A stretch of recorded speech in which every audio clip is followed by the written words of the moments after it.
Lately ako na lang talaga yung nag-aayos sa sarili ko kapag lalabas ako or kapag meeting ako kasi nga mas practical.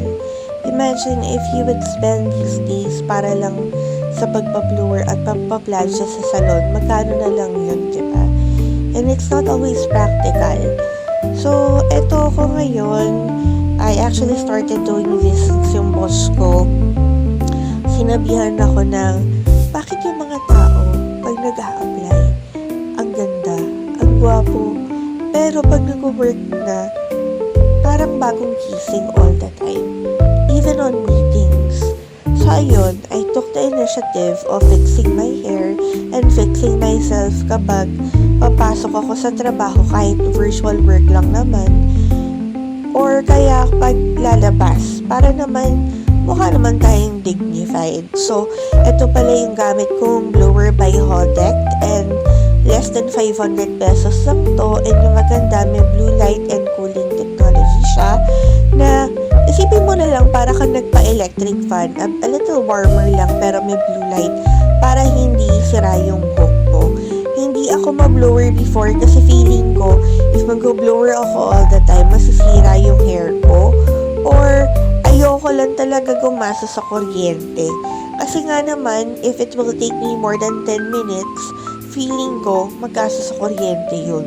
So this one, it only takes me nearly about 3 to 5 minutes para ma-blower yung hair ko. And it keeps it nice, maayos, pero hindi dry. And hindi rin sobrang flat, which is really, really nice. Ito yung blower na mabibili mo to sa TikTok, sa Facebook. Pwede mo rin itong mabili sa Shopee. And yung nabili ko siya dito sa TikTok, the next day, na-deliver na siya agad. Ayun nga lang, I hope sana meron silang yung travel type para mas madala ko when I travel. Kasi the one that I bought from the same brand na pang travel is hindi ganun kalakas yung blower niya or hindi ganun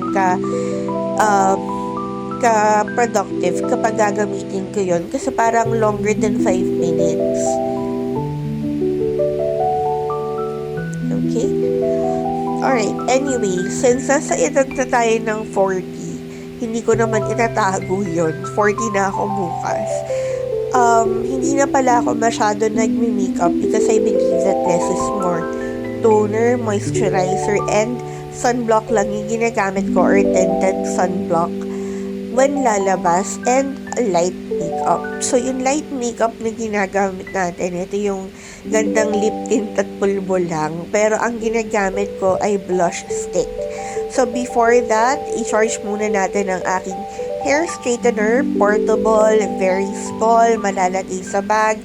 Nabili ko rin yan dito sa TikTok for less than 500 pesos din.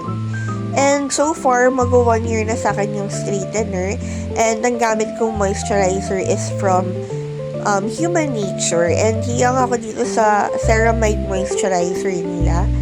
And then, yung aking sunblock. So, for today, since sobrang init, gamit tayo ng SPF na 80 para mas tumagal ang ating protection. And, syempre, after that, doon na tayo mag-start mag-powder. So, eto, meron akong powder dito nabili ko siya online, okay? Less than 200 pesos siya, and hiyang siya so far, and I've been buying this powder for about a year now. So, nakadalawang ganyan na akong powder. And then, gumagamit din tayo ng etong powder na to na may 12-hour coverage. Nabili ko siya sa TikTok. Sa akin, sobrang okay siya, guys. Kasi nagtatagal talaga siya sa face. Pero, expected kung oily skin ka or madali kang magpawis, kailangan mo na lang mag-retouch after 5 minutes. Hindi pala 5 minutes. After 5 hours naman, diba? And then, labasan natin tong blush stick na gamit ko. Blush and lipstick din actually siya, pero hindi ko siya ginagamit sa lips. Ginagamit ko lang siya sa cheeks, and mas effective talaga sa akin yung, ayan, yung creamy lang siya, nilalagay siya and biniblend lang rather than yung powder type. And after that, gagamit tayo ng lip gloss na may tint din siya. It's color adapting lip gloss. And ang maganda dito is nakaka-smooth siya ng lips. So, more on lip gloss or tinted lip gloss yung ginagamit ko. Kasi pag nag-lipstick or lip tint all the time, nakaka-darken din kasi siya. So, setting spray, and then after setting spray, ihahanda lang natin yung portable na comb natin na nakuha natin online. So, isa-set lang natin yung buhok. Okay? And then, gagamit na po tayo ng ating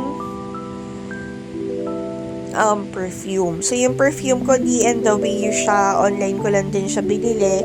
Sa akin, bet ko talaga these days yung baby powder scent, and ang gamit ko ay pink para fresh lang tayo for the entire day. Kasi, pag yung perfume ang gamit ko, feeling ko ang pangit ang kapit kapag mainit eh. So, yun ang ating look for today's video, at spray lang tayo ng ating pabango.